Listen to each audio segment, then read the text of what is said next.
Bonjour et bienvenue dans ce point crypto du 29 janvier 2022.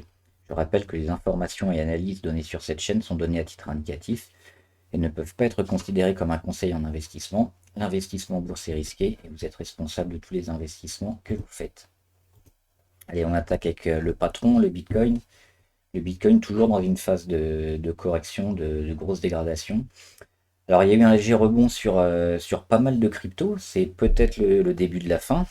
Ça, c'est un peu tôt encore pour le dire, mais il y a des signes qui tranchent en sa faveur. Donc, on va surveiller ça les semaines à suivre.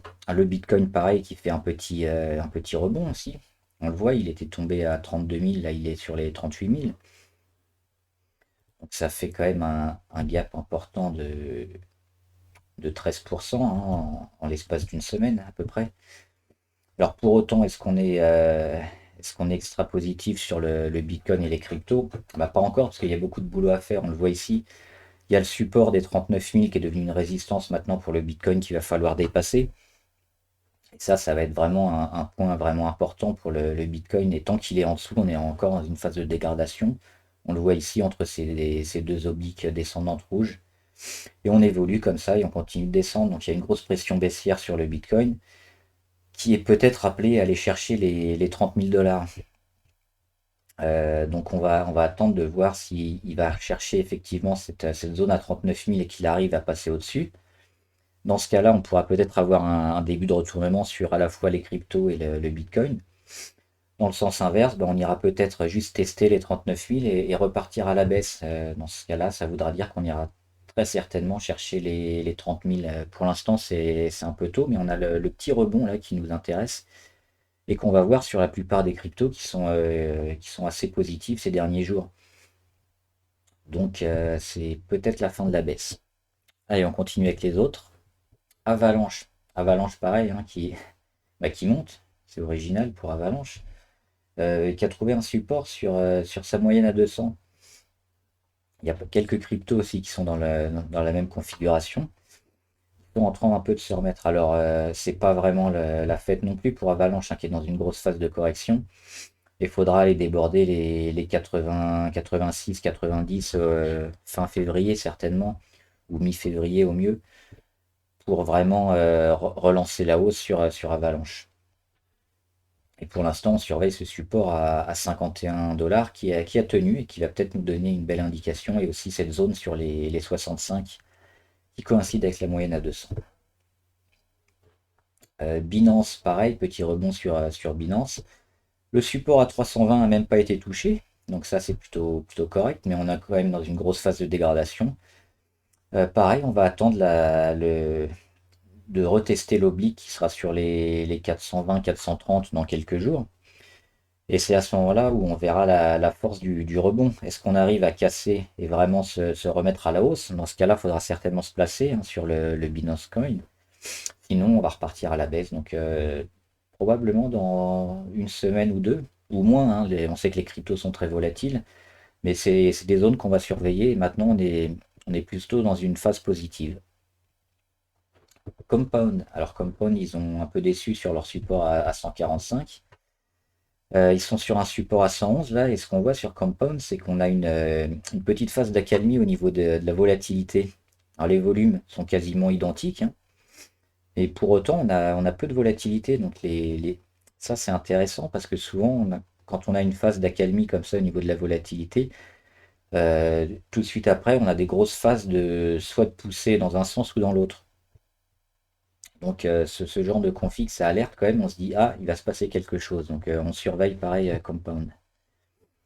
Cosmos. Alors Cosmos, ils sont dans une grosse phase de travail et pareil, ils arrivent sur leur support leur moyenne à 200 jours et pareil sur leur support à 26,70.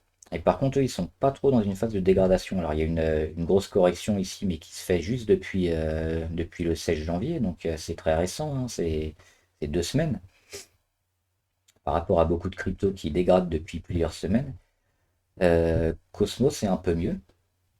Et travail. Donc s'il y a un rebond qui se fait ici, on va peut-être pouvoir aller chercher à nouveau les 40, 42, 44. Donc pareil, on va surveiller la force du rebond.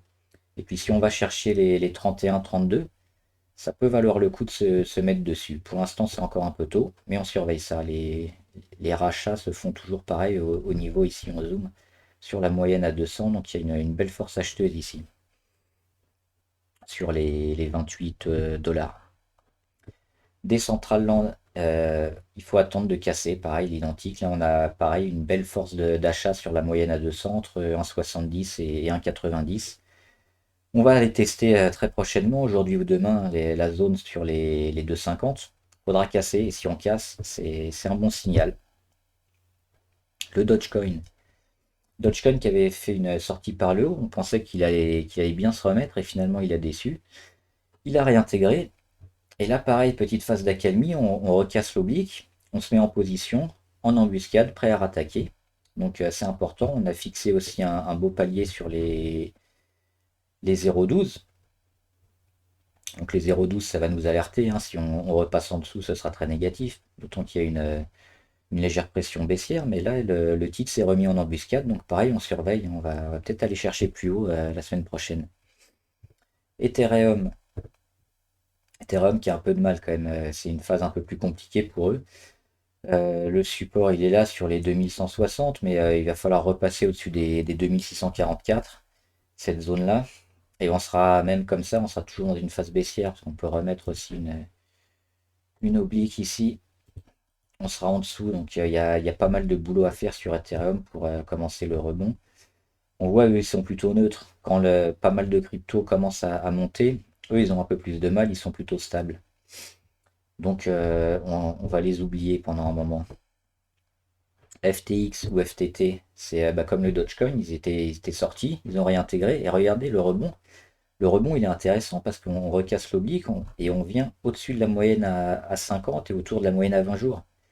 Le rebond, il s'est bien fait sur FTT. Hop, on est là. En quelques séances seulement, on prend quasiment 30%. Donc là, on est énorme au niveau volatilité. Et on peut aller chercher bien plus haut. Donc pareil, si on se maintient aujourd'hui dimanche, ça peut valoir le coup de se placer sur FTT, qui peut aller chercher des gros pourcentages rapidement. Donc cette zone à surveiller autour des 40. Il faudra se maintenir autour de 40 pendant au moins 1 ou 2 jours. Et là, ça sera un signal de force. Internet Compound, un peu moins bien, hein. Donc eux, pareil, ils avaient cassé l'oblique, ils ont réintégré. Mais on voit que le rebond sur Internet Compound, il se fait pas. On est stable, on est neutre, on est sous les 22 qui avaient servi de palier et de résistance maintenant. Et on n'arrive pas à la casser, on est sous l'oblique. Donc par rapport à FTT qui, eux, ont beaucoup mieux marché, là, c'est un peu faiblard sur Internet Computer, pardon. Donc, on va attendre que ça recasse, mais pour l'instant, c'est plutôt négatif. Ripple, pareil, c'est flat. Ripple, on est sous les 0,64. Donc, tant qu'on reste sous les 0,64, à minima, il n'y a rien à faire, hein. C'est négatif. Le prochain support, il est à 0,51. Pas de signe encourageant pour l'instant. Solana qui se remet bien, plus 4%, et qui confirme un petit support à 80,50 $. Ici, on est allé le chercher une fois. Depuis, on accumule un petit peu, mais toujours une grosse pression baissière sur le titre. Hop. Donc, pareil, si on arrive à déborder, alors dimanche, ça va peut-être être un peu tôt, mais en début de semaine prochaine, entre les 100 et les 115 dollars, on aura un début, mais c'est encore assez risqué. Mais on voit que ça commence à frétiller du côté de Solana. À surveiller aussi. Stellar. Stellar, c'est pas super intéressant. Elle était verte toute. Ouais, elle est passée entre rouge et vert ici sur cette zone des 0,19. Par contre, les plus bas sont de plus en plus hauts, donc ça c'est intéressant. Sinon, au niveau de la moyenne, on est flat aussi, hein, on n'avance pas. Il va falloir repasser au-dessus des 0,19, 0,20 pour se remettre en embuscade et attaquer surtout cette oblique-là sur les 0,23.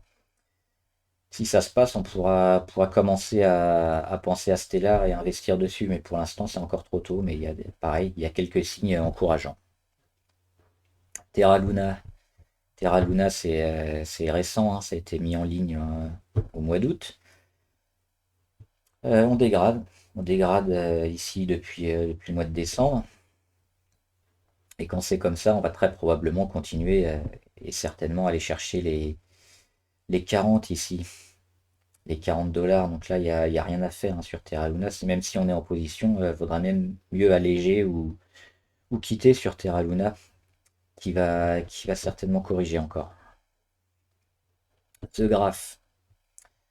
The Graph, c'est beaucoup plus vieux, hein. On voit que ça a déjà fait pas mal d'explosions ici. C'était février 2021, donc il y a un an. Depuis, on a travaillé en haut et en bas, et là, on a pareil une phase de correction depuis le mois de novembre. Et grosse phase baissière, on n'arrive pas à revenir. À chaque fois, on bute ici sur la moyenne à 200, après sur la moyenne à 50. Et on a une grosse oblique, on bute sur la moyenne à 20 jours, donc c'est de pire en pire, il n'y a pas vraiment de palier, on va de plus en plus bas, pareil, on va attendre de déborder encore les 0,47, mais The Graph donne pas des signes encourageants, hein. Grosse pression baissière sur cette crypto. Torchain, Torchain c'est un petit peu mieux. Le support ici sur les 3 dollars va être important à tenir, hein, parce que si on quitte les 3 dollars, après il n'y a plus rien. C'était le support qui avait servi au mois de cet été, au mois de juillet dernier, en 2021. Ça avait permis au titre de repartir. Là, il faudrait que ça fasse pareil. Alors, on a aussi cette zone avec la faible volatilité hein, qu'on voit depuis quelques jours.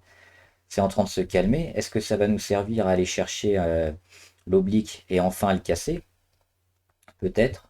Quoi qu'il en soit, pour l'instant, c'est encore tôt, mais c'est ces deux zones-là qui vont nous intéresser. Cette zone à 3 euros, si on la cherche et on la casse, ce sera très mauvais. Et par contre, cette zone ici sur les 4,90, 4,70, dans quelques jours, si on arrive à la tester et la tenir, ça pourrait être intéressant. Uniswap, c'est pas terrible non plus. Il y avait des zones sur les 13 dollars qui avaient été cherchées plusieurs fois en mèche. On le voit ici, mois de mai 2021, et puis quelques semaines après, c'est pareil, on était juste au-dessus. Là, on avait aussi une grosse mèche décembre, et finalement, on a cassé. On a cassé, on se maintient au-dessous. Donc maintenant, cette zone des 13 dollars va servir de résistance et il faudra vraiment passer au-dessus pour commencer à envisager un retournement. Donc là, on est très mauvais sur Uniswap. On va l'oublier pendant un moment. Il faudra revenir au-dessus des 13 dollars. Et enfin, Waves. Waves, elle est mieux. Elle est en embuscade.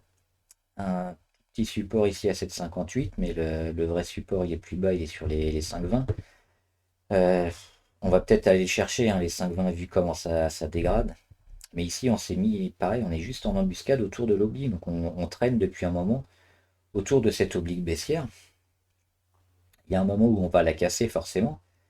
Et c'est à ce moment-là où il faudra se dire, est-ce qu'on peut se mettre en position? Là, on a un chandelier intéressant, c'est celui du mercredi 26 janvier. On voit les volumes. Les volumes ont complètement explosé, hein. C'est par rapport aux séances précédentes. Ça nous remet sur des volumes qui avaient fait exploser le titre. Donc peut-être une bonne chose ici. Fin de l'hémorragie, à voir, hein, à confirmer, c'est encore tendre. Sur les 7,58, un gros chandelier, ensuite la volatilité qui baisse. Donc ça c'est des signes positifs si on va chercher ici l'oblique et qu'on se remet au-dessus des 11,43 ici. Donc si c'est ce scénario qui se passe et qu'on attaque les 11,43, 11,50, c'est une bonne idée de se mettre sur Wave. Elle aura certainement fini sa correction et va pouvoir tenter un retournement. Voilà, j'espère que la vidéo vous a plu et qu'elle vous aidera pour vos trades sur les cryptos. Pensez à partager cette vidéo avec des investisseurs que ça puisse aider ou intéresser. En attendant, bon trade, à plus!